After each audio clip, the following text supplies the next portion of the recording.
Орхон аймгийн ерөнхий боловсролын 3 дугаар сургууль Эрдэнэ хотын ууган сургууль юм а. Анх 1978 онд байгуулагдаж 44 жил болсон сургуулийн барилга сургалтын үйл ажиллагаа явуулах боломжгүй гэсэн дүгнэлт гарч за энэ оны 8 дугаар сараас эхлэн нурааж эхэлсэн юм а.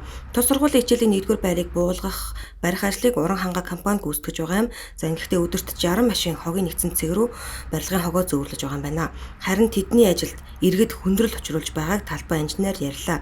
За иргэд ихэвчлэн тоосго, арматурын төмөр, бетон хавтан зэргийг авахаар амьдралаа ярин учирлаж тайлбарлаж гуйдаг гэлээ. За гэвч барилгын талбайн хөдөлмөрийн аюулгүй байдлын дүрм журмыг зөрчих эрх бидэнд байхгүй гэж компани зүгээс тайлбар хийдэг гэлээ.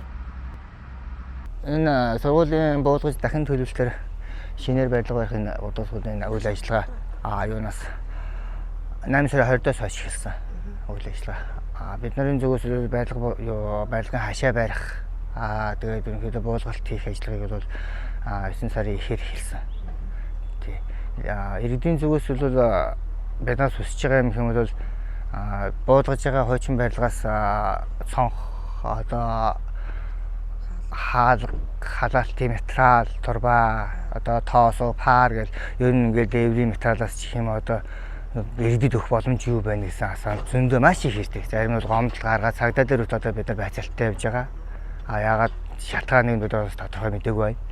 Тэгээ бидний зүгээс бол нөгөө буулгалт хийгээд энэ барилгыг дахин буулгаад гаргах үүрэгтэй дүрм журманда. Тэгээ хувь хүмүүсийг оруулаад эндээс тийм энэ ав болно гэж хэлж байгаа боловч барилгын дүрм журманд бол үнэхээр боломжгүй зүйл.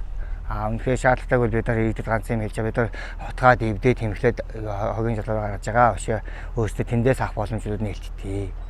Тэгээд бид нар барилгын талбар орж нэг хүн оруулаад дахиад нөгөө хүн байцдаг асуудал гарна. Тэгээд дүрм журмандаа ш нийцэхгүй тийм асуудал байгаа. Хуучин тэр юуг пар, турба гэдэг бүх материалуудын бол төрийн өмчт нөлөөдөд өгч байгаа. Тоо ёсоор нь орон нутгийн өмчт нугаас нөлөөдөж өгж байгаа тоо ёсоор нь цонх одоо тэдэн харахад тэдэн бүтнийгөө тэжигээр нь тоолоод пар тэдэн ширхэг байнгул тэжигээр нь турбан тэдэн метрээр тэдэг ер нь нөлөөдөж өгөөд дуусч байгаа. Барилгын хуучин материал гэдэг ярих юм бол одоо энэ талбайдаар байгаа энэ материалуудыг үзэх юм бол одоо буулгаад гарсан л дандаа эвдэрхийн материалууд байгаа. Тэгэхээр иргэдэд бол боломжгүй л гэдэг. Иргэдэд бид нар боломжгүй та нар бидний яаж бас хүндлээ тийм ээ. Ажлын манайг зөв зохистой хийлгэж өгөөч л гэж гуймаар байна. За бид нурааж буй барилгаас гарч байгаа ашиглагдах боломжтой эд зүйлсийг хэрхэн бүртгэж хаана хурааж буйг орон нутгийн өмчийн газраас тодруулсан юм. За бидэнд өгсөн мэдээллээр ерөнхий боловсролын 3 дугаар сургуулийн хичээлийн 1-р байрыг нурааж байгаатай холбогдуулан тус барилгаас гарч байгаа ашиглагдах боломжтой эд зүйлс болох хаалга, вакуум цонх, пар, суултуур, угаалтуур зэрэг эд зүйлсийг засаг даргаанд иргэдэг орон тооны бус зөвлөлөөр үнэлүүлэн худалдан гэлээ. За тиймээс иргэд орон нутгийн өмчийн газарт хүсэлт гарган худалдаа авах боломж бүрднэ. Тус барилгаас олсон орлого нь орон нутгийг хөгжүүлэх Эрдэнэт санд төвлөрөх юм байна.